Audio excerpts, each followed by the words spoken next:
All right, I'm live. You are live, Peter. We are absolutely live right now. Say hello to our audience. Well, I'm saying hello to the audience. Let's give us a break. Hello, this is Neil Kilbey and Peter Schmitz. And where are you from, Peter? Southwest Florida, where it's warm and sunny. Lovely, lovely, lovely. Yeah, okay, lovely. we're going to be talking today about how do you stand out in a marketplace, a busy, crowded marketplace where everybody seems to be shouting and screaming, and we've got to find stand out so that our clients can recognize us. Yes. So what's the question? So we're trying to find our business owner among the crowd, right? And it's, there's many examples for, Frank Kern calls it a dog whistle.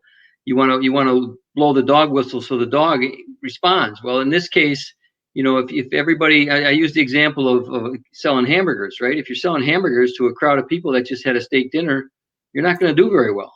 But if you're selling hamburgers to a crowd of people that are starving because they haven't eaten in 2 days, they'll probably pay you $20, $30 for a hamburger that's not even that good. So the real challenge is, say that again? So that initial point that you're saying there is you've got to go, you fish where the fish are. Exactly. And then to your point previously, you got to use the right bait. And what I mean by that is this: if you know your prospect, your potential client really, really well, and all of his pain points, and what's bugging them, what's keeping them up at night, what's stressing them out, what's overwhelming them, then you can talk to those pain points, which in your case, you just said that's the right fish bait. Because now he's going to hear you above all the noise in the crowd because you're talking directly to that person and his pain point. And that's essential for attracting the right prospect. Absolutely. There's people are much more motivated by their pain. Okay, without a doubt, it's a proven fact, Neil, and you know this, that people will respond much more to get rid of pain than they will to get pleasure. Absolutely, because it is something that they are experiencing there and then. Yeah. So that's the number one thing, is if we could show those people that we understand them, okay, and that we know what we will do will solve their problem. Okay, that's it.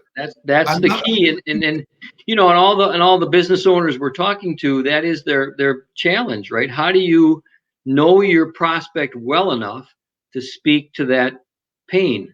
And when you get that formula right, the fish are coming in the boat, right? The prospects are going to respond, and maybe they don't all buy, but at least they're all going to listen because you've got an answer to their problem, to their pain, as you described. And so this is the key to finding the right audience.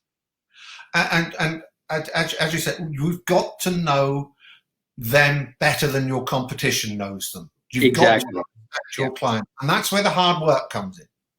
It does. And many people don't like to do that work. That's the avatar in many business models, right? Who's my avatar and how do you describe them well enough and where do they hang out and what's their pain point? And you got to know them. And if you don't know, go ask them.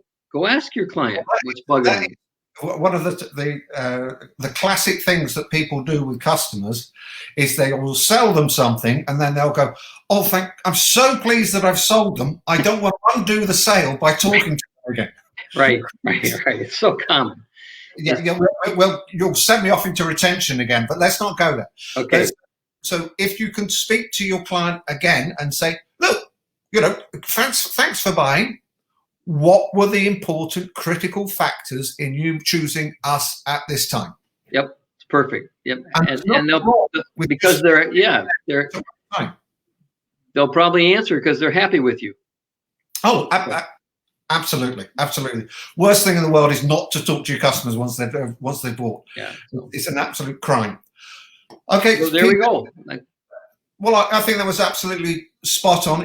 We must know our clients at least as well as our competition, if not better, and then speak to them directly. Don't talk to them in generic terms or what's a terrible thing that a lot of business owners do is because they're specialists in their field, is they talk to their clients about the bits that the client's not interested in.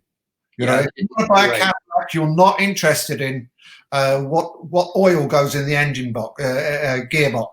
You're interested in the smooth ride. That's what you want, is the presence of the vehicle on the road and the smooth ride, and for your neighbours to know that you've got a new caddy. There you go.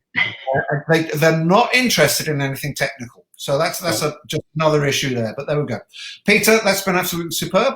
And we'll do another broadcast tomorrow. Perfect. Thank you, sir. Well, thank you, Peter. Cheers.